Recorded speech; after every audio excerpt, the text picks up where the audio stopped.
야구야구 김영준입니다. 메이저리그 FA 시장이 정말 빠르게 정리되고 있다 보니 트레이드 시장은 아직 달궈지지 않고 있는데요. FA 영입 선수가 크리스 배식과 케빈 키어마이어로 FA 시장에서 7,200만 달러밖에 쓰지 않은 토론토는 그 사이 대형 트레이드를 하나 했습니다. 토론토의 과제는 DRS 21위에 그친 외야 수비를 업그레이드하는 것과 타피아, 짐머, 브래들리 등으로 막아보려고 했다가 실패한 좌타 라인의 보강, 그리고 불펜을 강화하는 겁니다. 이에 올해 연봉이 1,410만 달러인 테오스카 에르난데스를 시애틀에 주고 정상급 세던맨인 에릭 스완슨을 받았고 수비로 유명한 키어마이어를 영입했습니다. 남들은 포수가 부족해 난리인 반면 커크가 실버 슬러거를 차지하고 데니 젠슨이 부상에 시달리긴 했지만 14.3타수당 1홈런이 피트 알론소보다 좋았으며 가브리엘 모레노가 유망주 7위에 오른 토론토는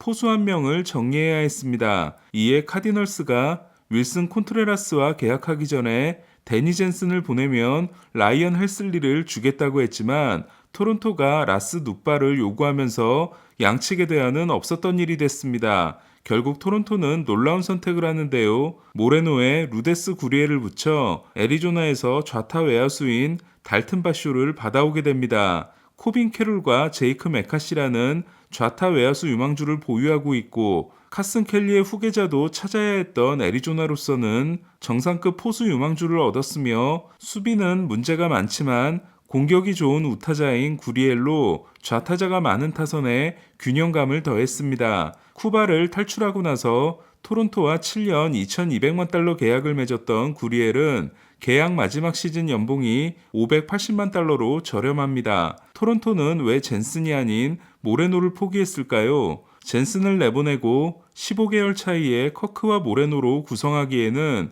포수의 경험 부족이 문제가 될 수 있으며 포수는 상위권 유망주더라도 터지지 않는 사례가 많다는 점도 고려하지 않았을까라는 생각이 듭니다. 메이저리그 팀들은 주전 포수가 어릴 경우 백업은 베테랑으로 세워 나이 차이를 두는 경우가 많습니다.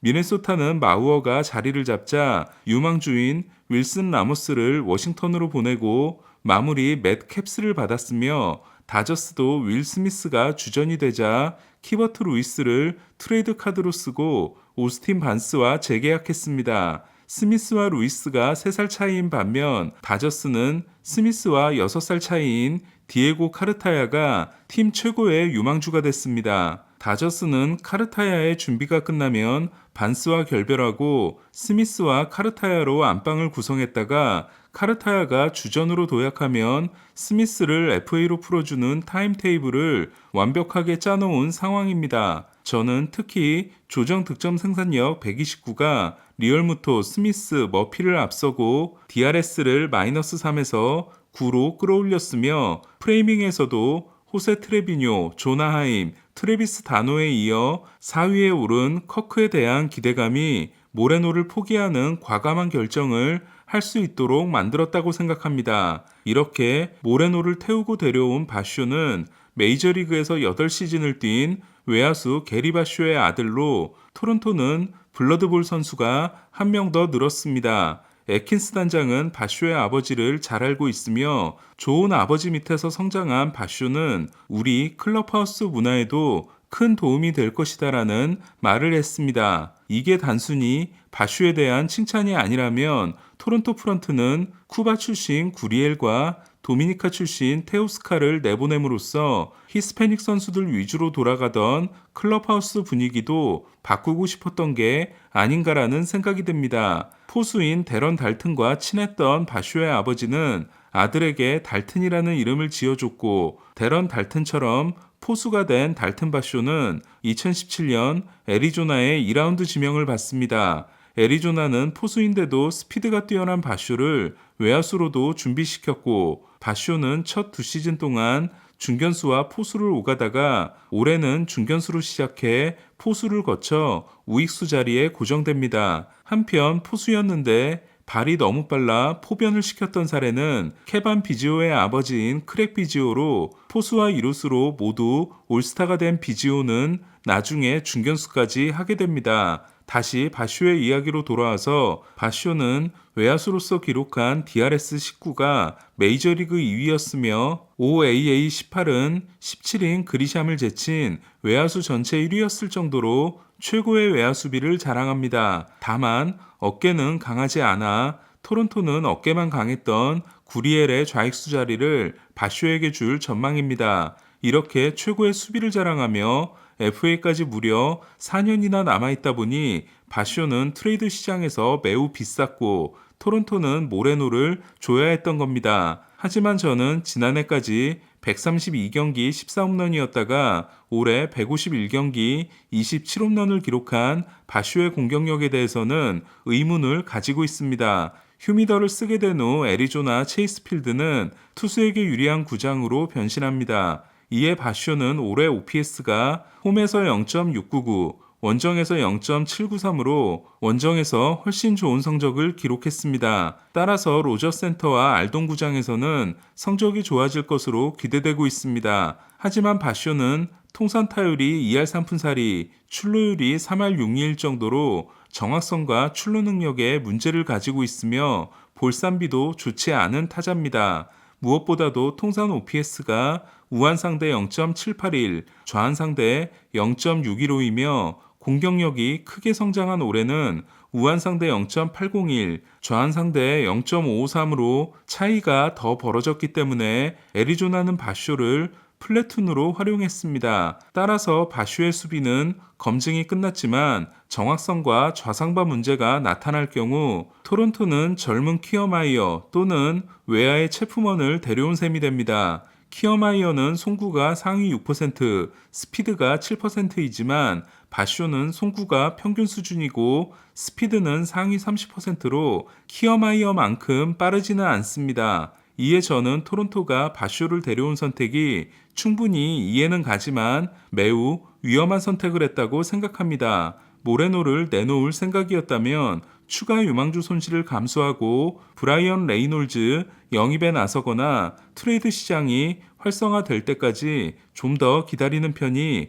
어땠을까 싶습니다. 팬그래프의 토론토 예상 타선은 1번 스프링어, 2번 비쉣, 3번 게레로, 4번 커크, 5번 체프먼, 6번 바쇼, 7번 젠슨, 8번 메리필드, 9번 키어마이어로 스프링어가 우익수로 가게 되고 커크가 4번, 체프먼이 5번을 맡게 됐으며 커크와 젠슨이 포수와 지명타자를 나눠 맡는 모습으로 에스피날과 비지오가 벤치에서 대기합니다. 외야 수비가 상점 벽해 수준으로 좋아지고 든든한 선발 투수를 추가했으며 불펜의 넘버2를 구한 토론토는 테오스카와 구리엘이 빠져나가며 무게감이 떨어진 중심 타선과 함께 결국은 보의 유격수 수비가 관건이 될 수밖에 없습니다. DRS-16이 100경기 이상 유격수 중 브랜든 크로포드를 제친 압도적인 메이저리그 꼴찌인 보는 시애틀과 와일드카드 시리즈 2차전에서 충격적인 역전패를 불러온 수비처럼 언제든지 재앙의 진원지가 될 수 있기 때문입니다. 벌써 3000이닝을 소화했는데도 오히려 갈수록 나빠지고 있는 보의 수비는 과연 좋아질 수 있을까요? 저는 어쩌면 토론토가 보의 포지션을 바꿔주는 것부터 이번 오프시즌을 시작했어야 하는 게 아닌가라는 생각이 듭니다. 코레아와 매츠는 계약 합의를 위해 노력하고 있는 것으로 알려지고 있습니다. 자이언츠와 다르게 매츠는 계속 협상을 진행하고 있으며 보라스는 의료 기록으로 인해 재협상을 하는 경우는 있을 수 없지만 코레아는 독특한 상황이라고 했습니다. 이에 12년 3억 1,500만 달러 합의를 코레아가 마지노선으로 생각하는 10년 3억 달러 수준으로 낮추거나 전에 말씀드렸던 부상이 발생할 경우의 옵션 등을 넣는 것으로 합의를 이루지 않을까라는 생각이 듭니다. 반면 코레아에게 관심이 있는 몇몇 팀들은 자신들에게 기회가 오는 상황을 준비하고 있다고 합니다. 보가츠와 이별한 보스턴은 스토리를 유격수로 복귀시키는 대신 새로운 유격수를 찾고 있습니다. 이에 조이 웬들을 데려오기 위해 마이애미와 대화를 나누고 있으며 웬들 트레이드가 불발될 걸 대비해 엘비스 안드루스, 호세 이글레시아스 영입도 고려하고 있다고 합니다. 보스턴이 스토리에게 유격수를 맡기지 않으려고 하는 이유는 송구 문제 때문입니다. 다저스는 벌써부터 밀러 고치기에 들어갔다고 합니다. 다저스와 1년 150만 달러에 계약한 쉘비 밀러는 현재 애리조나의 훈련장에서 다저스 관계자들과 함께 훈련하고 있으며 마크 프라이어 투수 코치가 진행 상황을 체크하고 있다고 합니다. 지난해 평균 94마일 포신과 82마일 슬라이더를 던졌던 밀러는 80마일 후반대 구속에 공이 필요하기 때문에 스플리터와 커터를 테스트하고 있습니다. 대형 선수를 영입하지 않은 다저스는 신더가드와 밀러를 살려내야 하는 프라이어 투수 코치의 책임이 막중해 보입니다. MLB 파이프라인은 팜이 가장 좋아진 5팀을 발표했습니다. 1위는 24위에서 9위로 오른 콜로라도, 2위는 15위에서 4위로 오른 신시내티, 3위는 12위에서 3위로 오른 클리브랜드, 4위는 18위에서 10위가 된 컵스, 5위는 23위에서 15위가 된 워싱턴으로 이 중